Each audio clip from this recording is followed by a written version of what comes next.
Mirza Fakhrul BNP Jamaat যখন ক্ষমতায় ছিল তখন লুটপাট করেছে, আওয়ামী লীগের 15 বছরে আতাত করে চলেছে।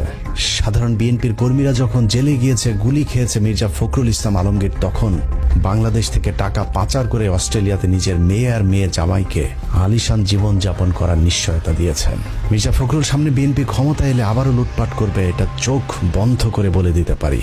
আবার যদি কখনো আওয়ামী লীগ ক্ষমতায় আসে, তারপরেও ফখরুলের কিছুই হবে না, কারণ সেই পথটাও তিনি আগে ভাগে খোলা রেখেছেন।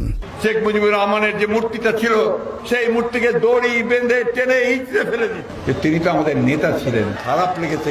মাত্র 2 বান্ডেল টাকার জন্য মির্জা ফখরুল যেভাবে প্রথম আলোর পা চেটেছে, আর কিছু টাকা দিলে এরা দেশকেও বিক্রি করে দিতে পারে। অতএব মির্জা ফখরুলের মতো দুর্নীতিবাজ, ভারতীয় দালালদের মতো যেসব রাজনীতিবিদ প্রথম আলো ডেইলি স্টারের পাশে দাঁড়াবে, তাদেরকেও এদেশের মানুষ শত্রু হিসেবেই চিহ্নিত করবে।